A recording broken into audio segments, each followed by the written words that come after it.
Halo semuanya, perkenalkan saya Muhammad Rehan Aradito dengan NPM 224111204, kelas manajemen 22C dari Universitas Teknokraт Indonesia.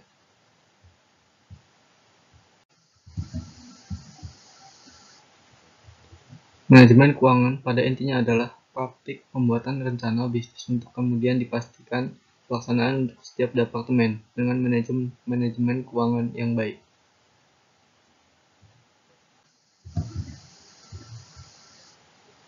Selanjutnya, pentingnya manajemen keuangan.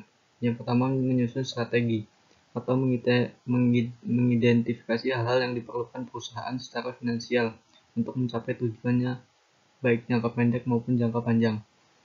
Yang kedua, mengambil keputusan atau membantu pemimpin bisnis dalam memutuskan cara terbaik dalam melaksanakan rencana lewat penyediaan laporan keuangan terkini dan data-data yang relevan. Yang ketiga, mengontrol atau memastikan kontribusi setiap departemen yang ada pada visi dan operasi perusahaan sesuai dengan anggaran dan sejalan dengan strategi. Selanjutnya, tujuan manajemen keuangan. Yang pertama, memaksimalkan keuntungan dengan memberi wawasan. Yang kedua, melacak likuiditas dan arus kas untuk memastikan bahwa perusahaan punya cukup uang untuk memenuhi kewajiban. Yang selanjutnya, memastikan perusahaan patuh terhadap peraturan negara hingga industri. Yang keempat, mengembangkan skenario keuangan berdasarkan keadaan bisnis sekarang dan prediksi terkait berbagai hasil berdasarkan kemungkinan kondisi pasar di masa depan. Yang selanjutnya, interaksi yang efektif dengan investor dan direksi. Selanjutnya, ruang lingkup manajemen keuangan. Yang pertama, perencanaan.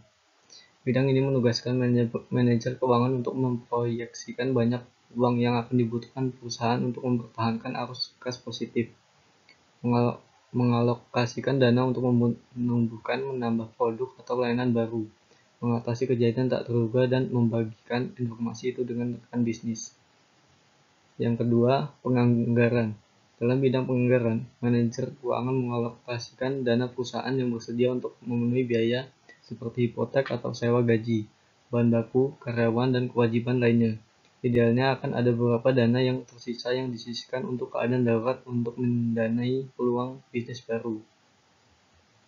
Yang ketiga, mengelola dan menilai risiko. Bidang ini melihat manajer keuangan sebagai penilai dan pemberi kontrol kompensasi untuk berbagai risiko, termasuk risiko pasar, mempengaruhi investasi bisnis, pelaporan, dan kinerja saham.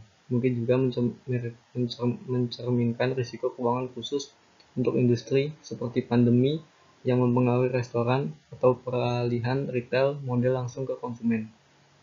Yang kedua, risiko kredit. Contohnya, efek dari pelanggan tidak membayar tagihan mereka tepat waktu, dan dengan demikian bisnis tidak memiliki dana untuk memenuhi kewajiban. Ini dapat mempengaruhi kelayakan kredit dan penilaian, yang menentukan kemampuan untuk meminjam pada tingkat yang menguntungkan bagi perusahaan. Yang ketiga, risiko likuiditas. Tim keuangan untuk melacak arus kas saat ini, memperkirakan kebutuhan uang tunai di masa depan, dan bersiap untuk membebaskan modal kerja sesuai kebutuhan.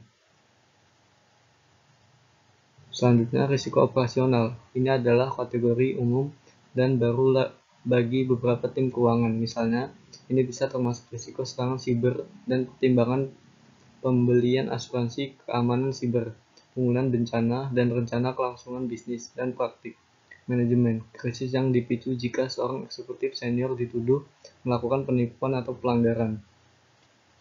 Yang keempat, manajer keuangan. Dalam bidang ini menetapkan prosedur terkait cara tim keuangan memproses dan mendistribusi data keuangan, faktur pembayaran, dan laporan dengan aman dan akurat. Prosedur yang tertulis ini pun menguraikan orang-orang yang bertanggung jawab membuat keputusan keuangan di perusahaan.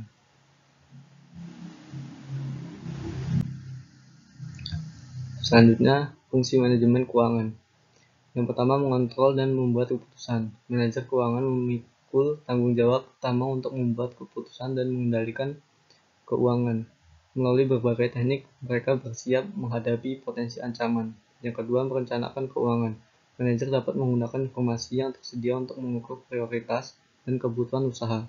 Mereka juga menganalisis situasi ekonomi secara keseluruhan untuk merencanakan anggaran dan membuat keputusan yang sesuai.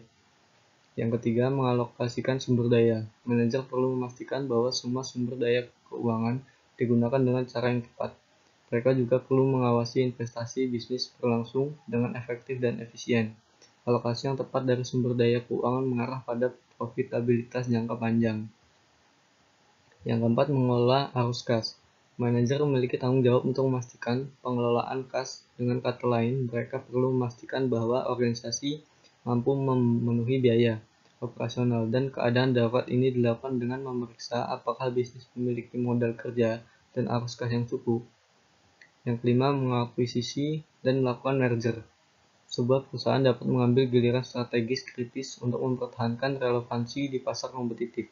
Bisnis dapat berkembang dengan mengakuisisi bisnis baru atau melalui merger. Ketika mereka masuk ke bisnis baru, keputusan semacam itu berkaitan dengan penilaian sekuritas yang kompleks, dan manajer keuangan adalah orang yang mengawasi proses tersebut.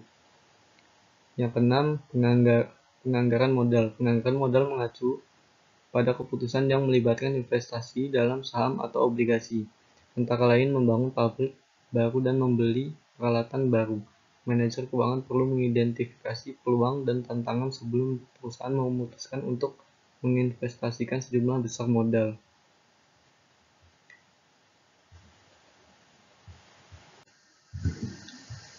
Selanjutnya, prinsip manajemen keuangan. Yang pertama, konsistensi. Kebijakan sistem dan keuangan dalam perusahaan haruslah konsisten di setiap saat. Meski begitu, ini bukan berarti sistem keuangan tidak boleh disesuaikan. Saat ada perubahan pada internal perusahaan, pendekatan yang tidak konsisten pada manajemen keuangan adalah suatu pertanda bahwa ada manipulasi. Yang kedua, akuntabilitas. Akuntabilitas adalah kewajiban moral atau legal, tidak cenderung pada individu, grup, atau organisasi tertentu, atas hak milik yang diberikan kepada pihak ketiga sebagaimana yang telah digunakan. Terdapat kewajiban operasional, moral, dan legal bagi perusahaan untuk menjelaskan seluruh keputusan dan tindakan yang telah diambil. Dengan kata lain, perusahaan harus bisa menjelaskan cara mereka menggunakan sumber daya, sebab stakeholder berhak untuk tahu bagaimana dana atau hak mereka digunakan. Yang ketiga, transparansi. Seperti yang kita ketahui, perusahaan punya kewajiban terkait transparansi. Perusahaan harus terbuka dalam menyediakan informasi terkait aktivitasnya keuangannya. Yang keempat, kelangsungan hidup. Seorang manajer keuangan wajib dapat merencanakan keuangan yang ditugaskan pada agar perusahaan dapat terus berjalan alias hidup. Manajemen keuangan yang baik pun akan memiliki strategi keuangan yang tepat untuk perusahaan. Yang kelima, standar akuntansi. Setiap perusahaan haruslah memiliki sistem akuntansi yang sama. Sistem ini pun harus diperlakukan. Artinya, semua akuntan secara internasional dapat memahami dan mengerti sistem akuntansi yang sama ini. Yang keenam, pengelolaan. Ini adalah prinsip yang sangat umum untuk berbagai hal dalam manajemen akuntansi. Pengelolaan keuangan juga harus bisa dilakukan perusahaan dengan tepat dan ampuh. Yang ketujuh, integrasi catatan dan laporan terkait keuangan perusahaan juga harus dijaga dengan baik. Dengan kata lain, catatan-catatan ini harus dibuat dengan dapat dipahami lengkap dan akurat. Itu saja yang dapat saya sampaikan. Terima kasih.